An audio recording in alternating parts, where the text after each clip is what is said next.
Happy birthday to you. Happy birthday to you. Happy birthday dear Haris bhai. Happy birthday to you. Happy birthday Haris भाई। अल्लाह पाक आपका साया हमेशा हम पे सलामत रखे। सच कहूँ तो मैं आज जिस मकाम पर हूँ, जिस कंपनी में मुलाजमत कर रहा हूँ, ये सब आपकी मरहून मिन्नत है। वालिदैन के जाने के बाद आपने कभी भी मुझे उनकी कमी महसूस नहीं हुई। अरे दानियल, ये सब तुम्हारी मेहनत का नतीजा है। मैंने तो सिर्फ अपना फ़र्ज़ निभाया है। नहीं भाई, दानियाल सच कह रहा है। फर्ज तो सभी निभाते हैं, लेकिन आपने तो अपनी खुशियाँ तक कुर्बान कर दी हमारे लिए। मेरी तालीम हो, धूमधाम से शादी, सब आपने एक बाप की तरह निभाया है। और आज जिस मान और विकार के साथ मैं वकास के घर रह रही हूँ, तो सब जानते हैं कि मेरे पीछे आप जैसे मजबूत पहाड़ का साया है। सजल बिल्कुल ठीक कह रही है भाईजान।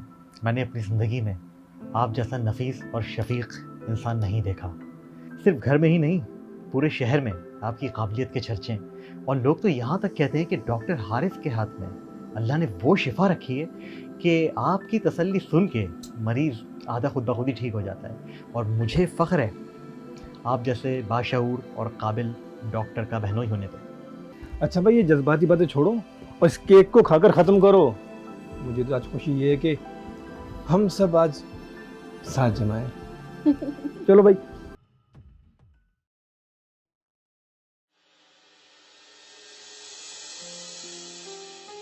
मुझे लगा था तुम आज नहीं आओगी। उस शख्स का रास्ता कभी नहीं बदला जाता हारिस, जिसके इंतज़ार में ज़िंदगी की दोपहर ढल गई हो। मैं कैसे नहीं आती। माहूद, मैं कभी कभी खुद को बहुत बड़ा मुजरिम समझता हूँ। तुम्हारी जवानी, तुम्हारी उमंगें, तुम्हारे ख्वाब सब मेरी जिम्मेदारियों की नज़र हो गए। मैं अपने बहन भाइयों को मुस्तकबिल बनाने में इतना मगन रहा कि ये तक भूल गया कि कोई मुखलिस दिल मेरा मुंतज़िर है, जिसने अपनी हर खुशी मुझ पर कुर्बान कर दी। हारिस, यही तो आपकी वो खूबी है जिसने मुझे आपका असीर किया। अगर आप अपने बहन भाइयों से बेवफाई करते तो मैं आपसे कैसे मोहब्बत कर पाती। मैंने ये इंतज़ार किसी मजबूरी में नहीं किया, ये मेरा इंतखाब था। और मुझे यकीन था जब ये कर्ज उतर जाएगा आप मेरा हाथ थामने ज़रूर आएंगे। मानूर, क्या मैं अपनी बकिया ज़िंदगी उस औरत के नाम कर सकता हूँ जिसने मेरे खातिर हर खुशी कुर्बान कर दी? क्या वाकई आप ये कह रहे हैं? मानूर, अब मैं एक पल भी तुम्हारे बगैर गुजारना नहीं चाहता।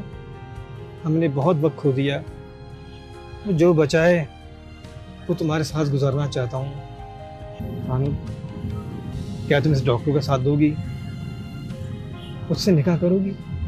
हारिस, मैंने 20 साल इस सवाल के जवाब का इंतज़ार किया है। मुझे आपकी दौलत और जायदाद से कोई गर्ज नहीं, मुझे सिर्फ आपका साथ चाहिए। मुझे आपका हर फैसला मंजूर है। ठीक है मानूर, फिर मैं कल ही दानियाल और सजल से बात करता हूँ। मुझे पूरा यकीन है कि वो इस फैसले से ज़रूर खुश होंगे। क्या क्या बात है भाईजान, ये तो बहुत बड़ी खुशखबरी है। आपने तो खुश कर दिया। वैसे हम खुद भी यही चाहते थे कि आप अपना घर बसा लें। आप ये बात सज्जल को बताएं ना, वो तो खुशी से पागल हो जाएगी। आप अभी फ़ोन करें उसे। हाँ, अभी करता हूँ।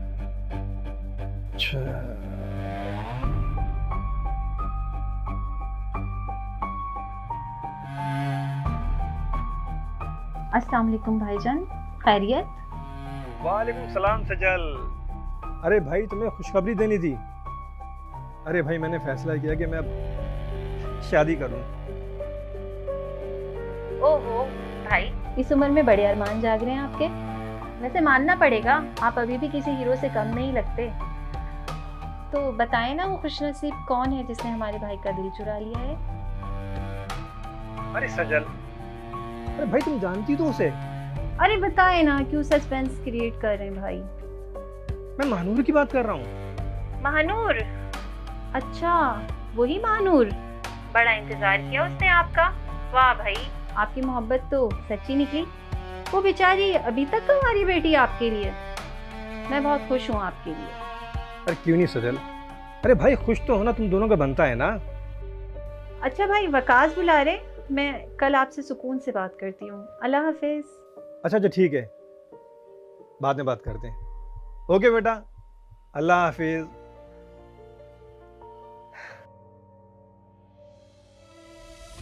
तुम पागल हो गई हो क्या सज्जल? इसमें खुश होने वाली कौन सी बात है? वकास, मेरे भाई की शादी हो रही है, मैं खुश ना हूँ? सज्जल, दिमाग इस्तेमाल करो, दिमाग। ये खुशी की नहीं, बर्बादी की बात है। अगर कल कथा तुम्हारे भाई ने शादी कर ली ना, कल उनकी बेगम आ जाएगी, उनके बच्चे आ जाएंगे, ये दौलत, जायदाद, प्रॉपर्टी, क्लिनिक सब उनकी मलकियत हो जाएगा। और तुम और दानियाल दोनों सड़कों पर आ जाएंगे। फिर क्या करोगी? पर वकास, भाई ने तो हमारे लिए अपनी पूरी जिंदगी कुर्बान कर दी, अब क्या हम उनकी खुशी में खुश ना हो? ऐसी खुशी किस काम की सज्जल, जो तुमसे तुम्हारा मुस्तकबिल छीन ले। और ऐसी उम्र में तुम्हारे भाई की शादी करना मुआशरे में ना हमें तमाशा बना के रख देगा। हंसेंगे लोग, हम पे हंसेंगे। तुम ना ये बहाना बना के इनकार कर दो। लेकिन भाई नहीं मानेंगे, वो महानूर से बहुत मोहब्बत करते हैं। अच्छा सुनो, एक बहाना और कर दो। तुम और दानियाल भाई से बोलो कि भाई आपको जिससे शादी करनी है करें, लेकिन महानूर से नहीं। तुम देखना वो खुद ही पीछे हट जाएंगे। क्या मतलब? मतलब ये कि तुम्हारा भाई महानूर के सिवा किसी और से शादी करेगा ही नहीं। इस तरीके से भाई की शादी भी नहीं होगी और तुम उसकी नजर में बुरी भी नहीं बनोगी, और इस तरीके से हम जायदाद से हाथ भी नहीं धोएंगे। आप सही कह रहे हैं। अब अगर वारिस आ गए तो दानियाल और मेरे हिस्से का क्या बनेगा? पर ये करना इतना आसान नहीं है, बहुत पापड़ बेलने पड़ेंगे। तो बेलो, और यही चीज ना दानियाल के जहन में भी बिठा दो। देखो सज्जल, मेरी बात याद रखना, अगर इस वक्त तुम भाई के जज्बात में आके बह गई ना, तो ये जो प्रॉपर्टी है, ये जो जायदाद है ना, ये सब तुम्हारे हाथ से रेत की तरह निकल जाएगा और तुम कुछ नहीं कर पाओगी। ठीक है, फिर मैं दानियाल को कॉल करके बुलाती हूँ और उससे बात करती हूँ। महानूर से नहीं? लेकिन क्यों? वो तो महानूर से तो मोहब्बत करते हैं। यही तो चाल है ना दानियाल। भाई महानूर के अलावा किसी और औरत का नाम सुनना गवारा नहीं करेंगे। हम महानूर के खिलाफ महाज खड़ा कर देंगे। भाई किसी और से शादी नहीं करेंगे और हमेशा के लिए कंवारे रह जाएंगे। हम उनके दिल में ये बात बिठाएंगे कि महानूर को उनसे मोहब्बत नहीं, सिर्फ उनकी दौलत की लालच है। वो इतने सालों तक इसीलिए रुकी रही कि भाई एक कामयाब डॉक्टर बन जाएं तो वो उनकी जायदाद पे कब्जा कर ले। लेकिन यार ये सब इतना आसान नहीं है, बहुत पापड़ बेलने पड़ेंगे। तो बेलो पापड़। यही बात वकास ने भी मुझसे कही थी। वाह सज्जल, वैसे तुम दोनों बहुत आगे का सोच रहे हो। और हम भाई को कहेंगे कि हमें आपकी खुशी बहुत अजीज़ है, लेकिन आपकी शादी हम किसी कम उम्र की लड़की से कराएंगे, उस औरत से नहीं जो आपकी जायदाद के खातिर आ रही है। और वैसे भी क्या वो इस उम्र में आपको वारिस दे पाएगी? बहुत आला दानियाल, हम क्या आगे का सोचेंगे जो तुम सोच रहे हो। बस हम दोनों ने अब डट जाना है, चाहे भाई जितने भी जज्बाती हों। हमने अपनी पोजीशन नहीं छोड़ी। बिल्कुल हक है भाईजान। आपको हमसफ़र चाहिए ना, तो हम दोनों आपके लिए कोई अच्छी, नेक और कम उम्र लड़की ढूंढेंगे जो आपको वारिस दे सके। लेकिन लेकिन लेकिन क्या?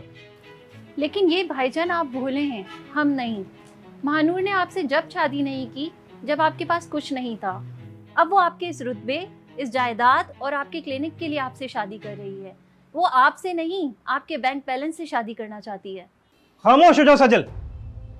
शादी से इनकार उस वक्त उसने नहीं, मैंने किया था, सिर्फ तुम लोगों की खातिर। और आज जब मैंने उससे उसका हाथ मांगा है, अरे वो तो वो औरत है जिसने मेरे खातिर अपनी हर खुशी को कुर्बान कर दिया। कुर्बानी नहीं भाईजान, उसने इन्वेस्टमेंट की है, इन्वेस्टमेंट। अरे इस उम्र में उसको कौन पूछेगा? उसकी तो लॉटरी खुल गई अगर उसकी शादी आपसे हो गई तो। भाईजान, हमें आपकी इज्जत बहुत अजीज़ है। आपको शादी करनी है ना तो किसी से भी कर लें, हम सर आंखों पर रखेंगे, लेकिन महानूर इस घर में बिल्कुल नहीं आएगी। दानियाल सही कह रहा है भाईजान। अगर आपको अपने बहन भाइयों का ज़रा भी एहसास है तो उस औरत का ख्याल अपने जहन से निकाल दें। मेरी समझ नहीं आ रहा आखिर तुम लोग चाह क्या रहे हो। कभी मेरी उम्र का मसला कि इस उम्र में शादी, कभी कम सीन लड़की वारिस मिल जाएगा। एक बात बताओ, उस दिन जब मैंने तुम लोगों को ये खबर दी तुम लोग बहुत खुश हुए थे। ये आखिर अचानक तुम लोगों के साथ क्या मसला हो गया महानूर का? मैं तुम लोगों की बाप की जगह हूँ, क्या तुम्हें मेरी खुशी अजीज नहीं? इसीलिए तो कह रहा हूँ भाईजान कि बाप की इज्जत को नीलाम होता हुआ नहीं देख सकते। आप महानूर को छोड़ के जिसका नाम लेंगे ना, हम आज ही रिश्ता लेके उसके घर जाएंगे, लेकिन महानूर नहीं। और ये हमारा आखिरी फैसला है। क्या आप भी मेरे बारे में यही सोचते हैं हारिस? महानूर तुम ये कैसी बातें कर रही हो? मैं तुम्हें अच्छी तरह जानता हूँ, तुम्हारा दिल शफाफ है, मैं तुम्हारी कदर करता हूँ। और उनकी ये बातें मेरा दिल छलनी कर रही हैं, लेकिन मेरा यकीन अब भी तुम पर कायम है। हारिस, अगर आपके बहन भाई इतने ही एतराज़ात कर रहे हैं, मैं नहीं चाहती आपका घर टूटे। आप उनकी बात मान लें, हम ये शादी नहीं करते। शायद मेरे नसीब में आपका साथ अब भी नहीं है। हम ये शादी नहीं करते। मैं आपको उनकी नज़रों में गिरने नहीं दे सकती। कभी नहीं, मेरा ये फैसला अटल है। मैंने उनकी हर जायज़ नाजायज़ ख्वाहिश को ज़िंदगी भर पूरा किया, लेकिन आज मैं अपनी ज़िंदगी का सबसे बड़ा फैसला उनकी ज़िद की भेंट चढ़ने नहीं दूंगा। मैं उन्हें समझाऊंगा, उन्हें बावर कराऊंगा कि उनका फैसला गलत है। और अगर वो ना माने तो जज्बाती तौर पे आपको तोड़ है। अगर वो ना माने तो ये शादी उनकी मर्जी के बगैर होगी। अब मैं मज़ीद नहीं रुक सकता। महानूर, मुझे तुम्हारा साथ चाहिए। मुझे चाहे उसके लिए अपनों की मुखालफत ही क्यों ना बर्दाश्त करनी पड़े। ये हारिस का तुमसे वादा है। ठीक है, अगर आप इतने खुदगर्ज हो गए हैं कि आपको हमारी इज्जत और जज्बात की परवाह नहीं, तो हमारा फैसला भी सुन लें। अगर महानूर इस घर में आई तो हम आपके कोई नहीं। सजल, ये तुम क्या कह रही हो?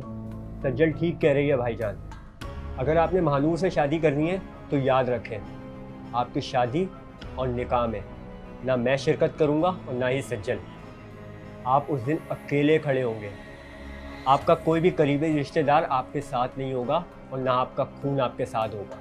मेरी कुर्बानी का ये सिला दे रहे हो? अरे, मैंने तो तुमसे बस एक छोटी सी खुशी मांगी थी। हमने कहा था ना, आप किसी से भी शादी कर लें, हम सर आंखों पर बिठाएंगे। लेकिन महानूर से शादी करने का मतलब ये है कि आपने हमसे रिश्ता तोड़ लिया। इंतखाब आपका है, वो औरत या आपका खानदान। खानदान तो वो होता है जो खुशी में साथ दे, ना कि सौदेबाजी करे। ठीक है, तुम लोगों का अगर यही फैसला है तो यही सही। अगले महीने के पहले जुम्मे को मेरा निकाह है। मैं अकेला खड़ा होगा, कोई खड़ा हो या ना।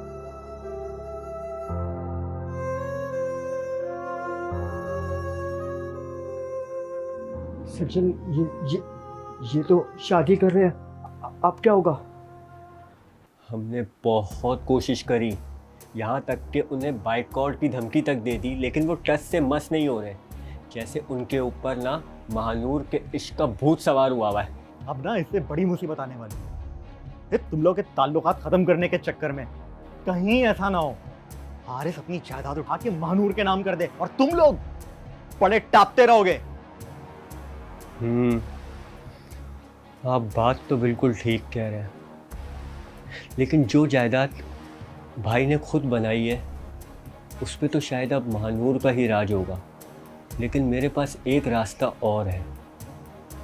इस्लामाबाद में अब्बा का एक प्लॉट था जिस पे हम दोनों का भी बराबर का हिस्सा है, जिसे भाई ने हमारे बुरे वक्तों के लिए संभाल के रखा था। हमें चाहिए कि हम भाई से उस प्लॉट का मुतालबा करें और उन्हें बोलें कि अब टाइम आ गया है कि इसका बंटवारा करें। और उसकी कीमत अब करोड़ों में हो गई है। कम से कम हमारे हाथ में हमारा हिस्सा तो आएगा। आइडिया बुरा नहीं है, लेकिन दानियाल, अगर हम इस वक्त भाई से बंटवारे की बात करेंगे तो वो बिल्कुल टूट जाएंगे। वो पहले ही हमारी मुखालिफत से गमगीन है। मुझे डर है वो ये सदमा बर्दाश्त नहीं कर पाएंगे। तो सज्जल, अपने कठोर भाई के लिए अपने दिल में ज्यादा रहम मत लाओ, इतने जज्बात की नौ में मत बहो। वो भाई जिसको हमारी रत्ती बराबर फिक्र नहीं है। याद रखना सज्जल, ये वक्त रहम दिली जताने का नहीं है, अपना मुस्तकबिल बचाने का है। मुस्तकबिल बचाओ, मुस्तकबिल। मैंने अपने कानों से उनकी सारी बातें सुन ली। वकास, दानियल और सज्जद ये मंसूबा बना रहे हैं कि मुझे किसी तरह इस काम से रोक सकें, और मेरी किसी और से शादी करने की पेशकश महज उनकी एक चाल थी। भानुर, वो जानते हैं कि मैं तुम्हारे अलावा इस घर में किसी और को लेकर नहीं आऊँगा, और मैं सारी ज़िंदगी कमारा रह जाऊँगा।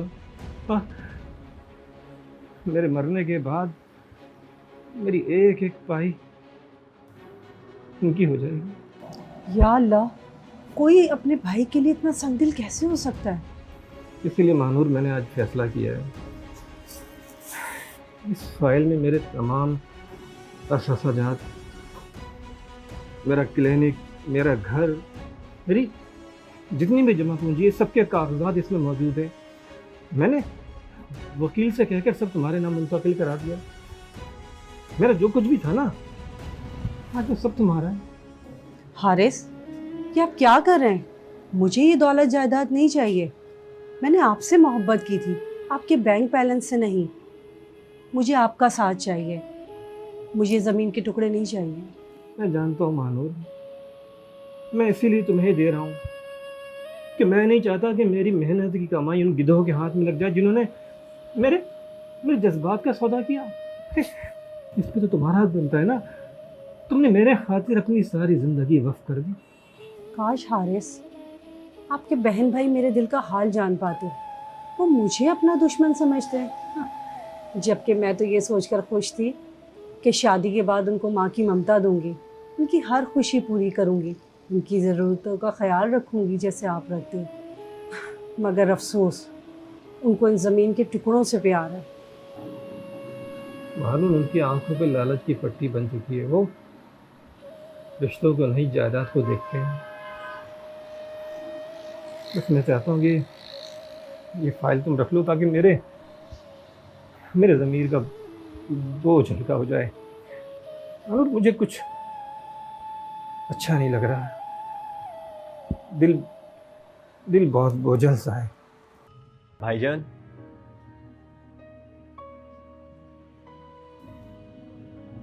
भाईजान, मुझे आपसे कुछ ज़रूरी बात करनी है। हाँ बोलो, क्या बात है? भाईजान, वो जो इस्लामाबाद वाला जो प्लॉट है जो अब्बा ने हमारे नाम छोड़ा था, अब उसकी कीमतों में काफ़ी इजाफा हो गया है। तो मैं सोच रहा था कि अब मैं सेटल हो गया हूँ और सज्जल को भी अपने घर में कुछ ज़रूरतें हैं, तो अगर उसका बंटवारा हो जाए तो। जी भाई, हमें पता है उसे आपने हमारे बुरे हालात के लिए रखा था, लेकिन अब हमें लगता है कि वो वक्त आ गया है कि हम अपना अपना हिस्सा संभाल लें। इससे दानियाल की भी मदद हो जाएगी और मेरे पास अपने खुद के कुछ पैसे जमा हो जाएंगे।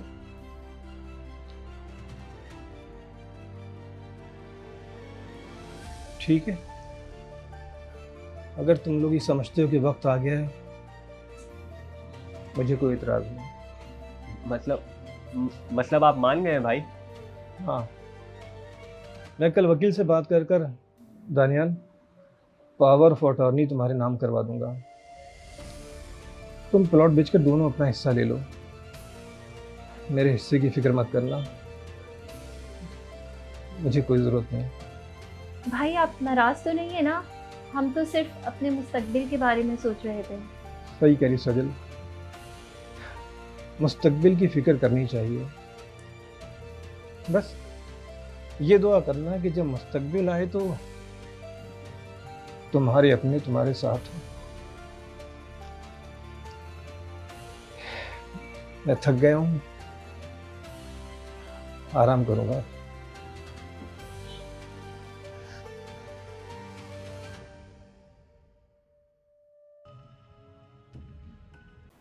तुम लोगों को पालने के लिए अपनी अपनी जवानी मिटा दी।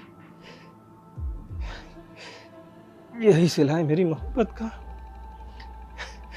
कि तुम लोग मेरे मेरे मरने की दुआ मांगो, सिर्फ सिर्फ इस जायदाद के लिए, इस जायदाद के लिए।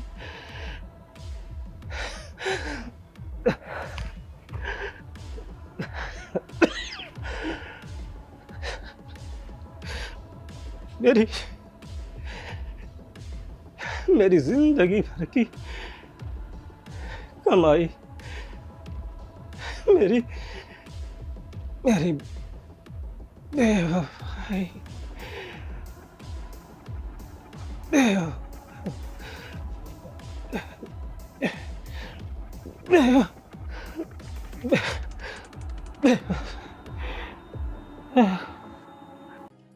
देखिए, मैं आज आप लोगों के पास इसलिए हाजिर हुआ था कि मुझे डॉक्टर हारिस ने कुछ अपनी वसीयत के बारे में ऐसी बातें बताई थी जो मैं चाह रहा था कि वो आप लोगों से मैं डिस्कस कर लूँ। जी वकील साहब, फरमाइए, भाईजान ने हमारे लिए क्या हिदायत दी है? अच्छा देखिए दानियाल और सजल साहिबा, डॉक्टर हारिस ने अपनी ज़िंदगी के आखिरी दिनों के अंदर ही ना अपनी वसीयत मुझसे तैयार करवा ली थी। अब उस वसीयत के मुताबिक जो है उनकी तमाम जायदाद, उनका क्लिनिक, उनका जितना भी बैंक बैलेंस है वो उन्होंने डॉक्टर महानूर के नाम पे कर दिया है। वकील साहब, ये कोई मजाक है? हम उसके सगे बहन भाई हैं, हमने सारी ज़िंदगी उसके साथ गुजारी है और उसने अपनी सारी जायदाद एक ऐसी औरत के नाम कर दी जिसने अभी इस घर में कदम भी नहीं रखा। देख लिया दानियाल, सज्जल, मैं ना कहता था महानूर की नजर हारिस पर थी ही नहीं। वो तो गिद्ध की तरह उसकी दौलत के ऊपर नजर जमा के बैठी हुई थी और उसने मरने से पहले सब कुछ उसके नाम कर दिया। जरूर उसने कोई ना कोई जादू टोना किया होगा, उसको इमोशनली तोड़ा होगा, जब भी उसने ऐसा किया है। अपनी जबान को लगाम में मगा साहब, डॉक्टर साहब पूरे होश आवाज में थे जब उन्होंने ये फैसला किया था। कौन से होशाबाज वकील साहब? जो औरत 20 साल के बाद आके एक अमीर डॉक्टर की जायदाद को हड़प कर जाए वो मुखलिस कैसे हो सकती है? और उस औरत ने जाल ऐसा बिछाया कि हारिस को अपने सगे बहन भाई भी दुश्मन लगने लगे और सब कुछ ले उड़ी। अब कहाँ है वो? बुलाइए ना उसको, हम भी तो देखें उसने कारनामा कैसे अंजाम दिया। मैं ये वसीयत नहीं मानता, मैं अदालत जाऊंगा, मेरा भाई मेरे साथ ऐसा नहीं कर सकता। लो जी, मानूर साहब तो खुद ही यहाँ पर आ गई हैं। और दानियल साहब, अगर आपको अदालत जाना है आप बिल्कुल जाएं, हो सकता है वहाँ से आपको जायदाद भी मिल जाए। चलें, ये आप लोग अपना फैमिली मैटर है, जो मेरा काम था कानूनी वो तो मैंने कर दिया। अब मैं चलता हूँ, खुदा हाफिज। लो आ गई जायदाद की वारिस। क्यों मानूर साहिबा, मिल गया सुकून? पूरे 20 साल का हिसाब एक ही साथ ले लिया। ऐसी क्या पट्टी पढ़ाई आपने मेरे भाई को कि उन्होंने अपने बहन भाइयों को सड़क पे ला छोड़ा? शर्म नहीं आई तुम्हें? एक मुखलिस इंसान जो तुमसे इतनी मोहब्बत करता था, उससे सारी जायदाद अपने नाम करवा ली? ये तुम्हारी लगी लिपटी साजिश थी मानूर बेगम। हमें पहले ही पता था कि तुम एक लुटेरी हो। अरे मेरा भाई तो बहुत सीधा सादा था जो तुम्हारी चिकनी चिपड़ी बातों में आ गया, लेकिन हम भी तुम्हें ये चैन से ये दौलत हड़पने नहीं देंगे। कह दिया तुम लोगों ने, जो दिल में जहर था वो गल दिया। ये लो अपनी जायदाद, ये सब कुछ मैं तुम लोगों के हवाले करती हूँ, लेकिन इस दौलत के साथ उस बोझ को भी संभालना होगा जो हारिस अपने सीने में लेके चला गया। क्या मतलब? मतलब ये कि हारिस ने तुम सबकी वो बातें सुन ली थी जो तुम लोगों ने उनके पीठ पीछे की थी। उसे पता चल गया था जिन बहन भाइयों पे उसने अपनी ज़िंदगी वार दी, वो गिद्ध की तरह उसके गोश्त खाने को तैयार बैठे थे। वो टूट गया था, उसका मान पाश पाश हो गया था। ये रखो जायदाद, इससे अपनी ज़मीर की मौत का जश्न मनाओ तुम लोग। क्या भाईजान ने हमारी सारी बातें सुन ली थी? हाँ, उसे पता चल गया था कि तुम लोगों को उसकी ज़िंदगी से ज़्यादा उसकी दौलत की फ़िक्र है। तुमने उसको उसकी वाहिद खुशी से महरूम किया। मैं हारिस की मोहब्बत में आई थी, मुझे दौलत की कोई लालच नहीं थी। मुझे इस जायदाद की एक पाई भी नहीं चाहिए। मेरे पास हारिस की वो यादें हैं जो तुम जैसे लालची लोग कभी नहीं समझ सकते। मानूर, मानूर हमें माफ़ कर दो। माफ़ी?